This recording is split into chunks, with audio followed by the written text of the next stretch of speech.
Welcome. In the studio today we have two guests, Gerwin van der Laan, who is an economist, and Dreezens, who is a psychologist.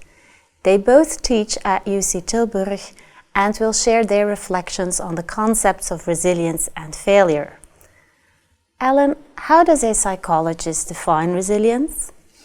Resilience is the ability of people to bounce back after adversities. So when life throws something negative at you, failing an exam or having a severe illness or family problems, how well you cope with that is called resilience. The better you cope with that, the more resilient you are.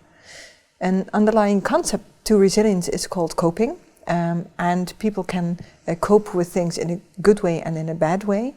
And how you do that depends on how much you practiced. So once you practice with failures or with negative events, you become better at coping usually, you become more resilient. So resilience is really something that you can learn. You just have to train it by making mistakes. And failure can have an added value on an individual level. Gerwin, how does an economist look at failure? I assume that failing businesses should be avoided at all costs? Well, to an extent.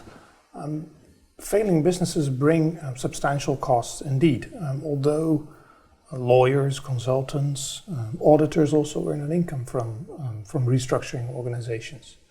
And these costs can spread to business partners. For example, if a firm does not receive payment from a failing firm, it may also struggle to meet its own requirements. It may fail to pay its own bills. In the end, society may also be involved. For example, when governments fail to collect taxes or when laid off employees claim unemployment benefits. Mm-hmm. I can imagine, Laan, that failing businesses also have downsides on a more individual level. Yeah, that's very true. Jobs are usually very important to people and they serve a lot of functions. So when you have a job, you have a structure in your life and you have a meaningful way of spending your time and you have contact with people outside of your family. So losing your job can also result in a grieving process, just like losing a loved one could be. Mm-hmm. So the more people identify with their jobs, the more important these jobs are for them, the more the chances are that when they get fired, they actually get into a grieving process. Mm-hmm. On the other hand, losing your job could also have a beneficial effect for people who are kind of stuck in their ways. That might open up all kinds of possibilities for them to figure out a new way of living, so to say. Yeah. And Gerwin, can failure also be of added value for the economy? Oh, definitely. If an entrepreneur spots, say, changes in consumer preferences, they will pursue the opportunities. Or if technological advancements to, for example, use fewer resources in manufacturing arise, they will pursue these opportunities as well.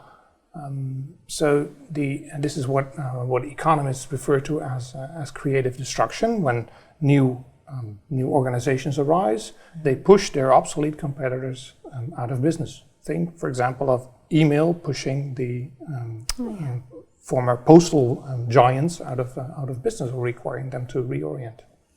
And does that process take place automatically? Only under some very strict assumptions, I'd say. In reality, business often also fails to deliver the promises or the expectations that society has from them.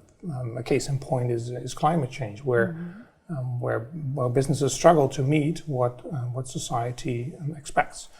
A resilient society then requires the involvement of governments that either stimulate innovations or regulate obsolete businesses towards failure. So interestingly, what we see is that to establish resilience, governments may actually push firms towards failure. Yeah.